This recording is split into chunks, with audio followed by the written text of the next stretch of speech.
24 defendiendo a la roja.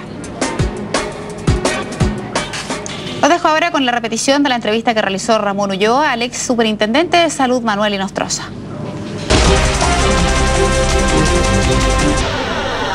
¿Cómo están? Muy buenas noches, bienvenidos. La salud ha estado en el centro del debate público en estos días y lo seguirá estando.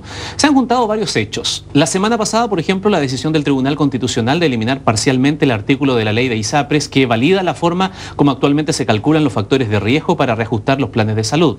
Ahora se suma el informe sobre mujer, trabajo y maternidad, entregado a consideración del presidente de la República, que contempla una propuesta para ampliar el postnatal. Temas, entre otros, que también deberá haber una comisión de expertos convocada por el gobierno para abordar en conjunto las materias y proponer reformas al sistema de salud que sean más integrales. Uno de sus miembros es quien en gobiernos de la Concertación se desempeñó, entre otros cargos, como superintendente de salud y hoy es académico del Instituto Salud y Futuro de la Universidad Andrés Bello. Hablamos del doctor Manuel Inostroza, nuestro invitado de esta noche aquí en la entrevista de CNN Prime. Gracias por estar con nosotros, Manuel. Gracias por la invitación, Ramón. A ver, partamos entonces, vamos cronológicamente, por lo de la semana pasada. Este tema de los factores de riesgo dejó entonces en materia legal cómo transformar lo que existe en el día de hoy. ¿Qué se puede esperar del trabajo entonces que realicen en esa comisión para llegar a determinar qué factores van a tener que pesar ahora para reajustar los planes de salud privados? Sí, mira, recordemos, Ramón, que nosotros tuvimos una reforma el año 2005 que mejoró la regulación que existía antes de esa fecha y las tablas se ajustaron de mejor manera para hacer menos abusivos las alzas, pero igual seguían existiendo la discriminación por factores de riesgo. El tribunal, varios años después, considera que es inconstitucional, pero el fallo no elimina totalmente la tabla de factores. Inicialmente se generó una confusión. Nosotros hemos analizado en la universidad el fallo y la universidad plantea que las tablas quedan de alguna manera vigentes. Hoy día no hay que generarle falsa expectativa a la ciudadanía de que se eliminó la discriminación por riesgo, y eso en el fondo le devuelve el terreno a la clase política, al gobierno y al Parlamento a enviar un proyecto de ley para resolver el problema. Las opciones básicamente están tomadas en dos direcciones. Una, que se ha adelantado el ministro a decir que la primera, la más básica, sería regular por ley una sola tabla de factores para todo el sistema de salud privado ISAPRE, con factores más benevolentes, más atenuados, es decir, que no sea tanta la diferencia entre el valor mínimo y máximo, pero al fin y al cabo esa opción seguiría manteniendo la discriminación por riesgo en cierta magnitud. Yo creo que la ciudadanía en todo caso se ha hecho expectativa de que la eliminación de la tabla de factores de riesgo o la discriminación de riesgo sea un anhelado avance en el sistema, y por eso que hemos planteado desde la universidad, y hoy día tuvimos un seminario en el transcurso de esta mañana con presencia del ministro para plantear que hay que mirar otras experiencias internacionales como la de Holanda o Alemania, que han avanzado en un fondo de compensación de riesgo, que si bien reconoce las diferencias de factores por sexo y edad y otros factores, al final el valor final que se cobra en los distintos planes de salud es un valor uniforme, común para todo el sistema, y que puede con subsidios fiscales favorecer a la gente más pobre, o por ejemplo a los jóvenes o a los niños, y no perjudicar a las familias con mayor número de hijos para no atentar contra la maternidad, y establecer por esa vía un mecanismo que compense a los sectores de clase media o sectores de bajos ingresos por este mayor efecto de solidaridad que tiene solidarizar con las mujeres en edad fértil y los adultos mayores. Por ahí están los mecanismos, y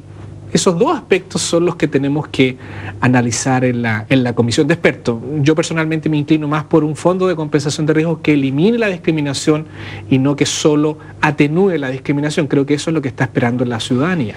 Lo que se busca aquí es un acuerdo, en realidad, ponerse de acuerdo en una forma de reajustabilidad o de cobro en estos planes de salud que al final no se termine en una especie casi de comprahuevos, porque yo me imagino que si no se llega a un acuerdo claro, sustancial, que sea más o menos aceptado por la gran mayoría, esto puede volver a rebotar al Tribunal Constitucional en alguna instancia y vamos a seguir así. Es decir, se puede idear una nueva tabla de factores, pero que también siga atentando contra discriminación de edad y de sexo. Yo te encuentro toda la razón. De hecho, el caso de Silvia Peña, que fue la primera abogada que gatilló un poco todo este debate, el incremento de tabla de factores de riesgo que ella tuvo en su plan fue de 3 a 3,5 cuando pasó de 59 a 60 años.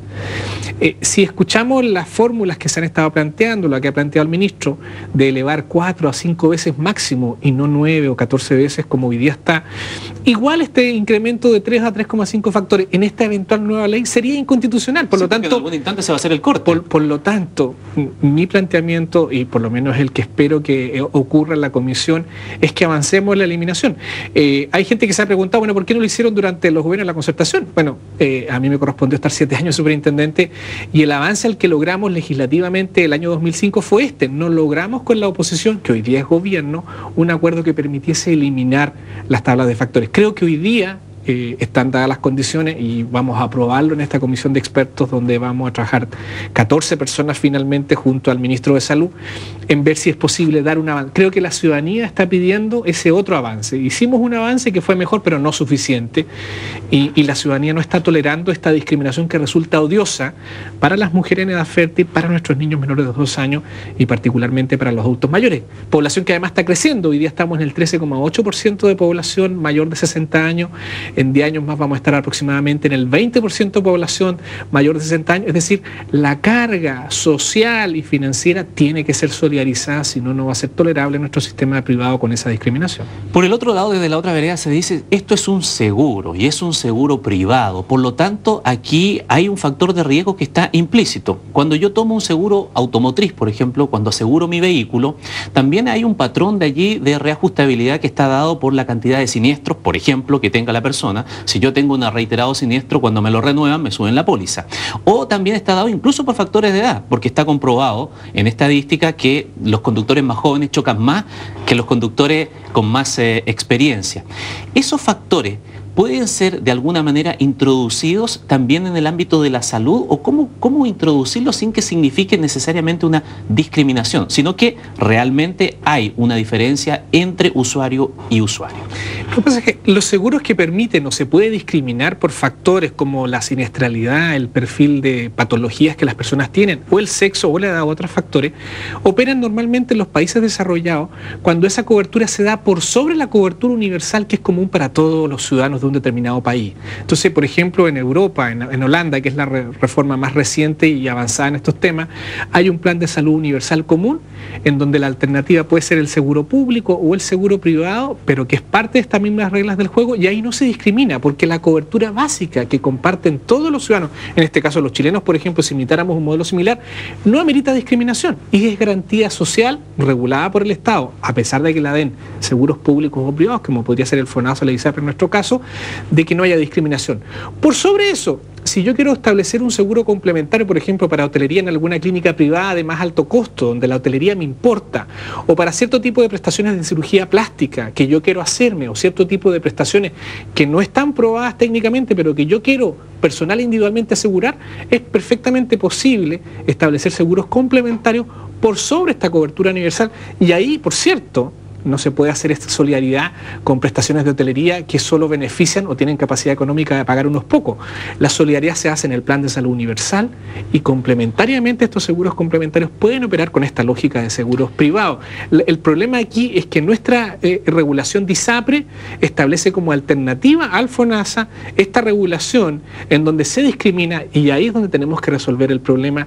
No discriminar en la base social universal garantizada para todos los chilenos, y sí se puede discriminar en función de la capacidad de pago, en función de hotelería o seguros complementarios que son perfectamente financiables con factores de riesgo. Llegamos a la conclusión entonces que aquí el problema es de origen, porque cuando se ideó el sistema de ISAPRE nunca se pensó en un tema solidario. Es decir, lo que hemos tratado de estar haciendo con distintas legislaciones, unas más, otras menos, algunos lo llamarán maquillaje o no, reformas más sustanciales, o la discusión que se abre ahora es cambiar algo que en el origen nunca estuvo pensado de esta manera. Absolutamente. Recordemos que las ISAPRES entre el año 81 que se crearon hasta el año 95, que fue la primera gran reforma que se pudo hacer, eran seguros como los seguros complementarios, donde incluso duraban 1 año, y si una persona contraía un cáncer al año siguiente, la ISAPRE le podía unilateralmente cortar el contrato y no tener características de indefinido, como al menos se le introdujo a partir de la reforma del 95. Es decir, las ISAPRE en su origen siempre fueron concebidas como estas primas de seguros privados complementarios, a pesar de que había un error en esa concepción, porque era la alternativa al aseguramiento universal que daba el FONASA o seguro público.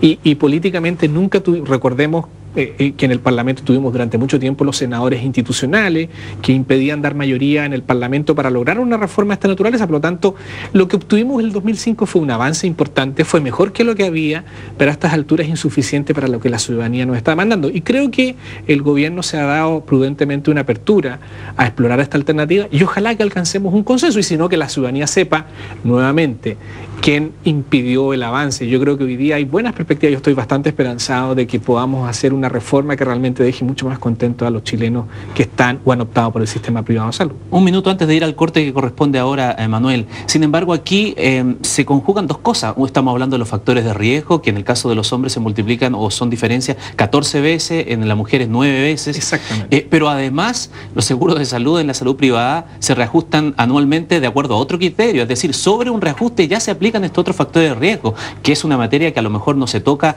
sustancialmente, y yo no sé si ustedes en la comisión también lo van a abordar.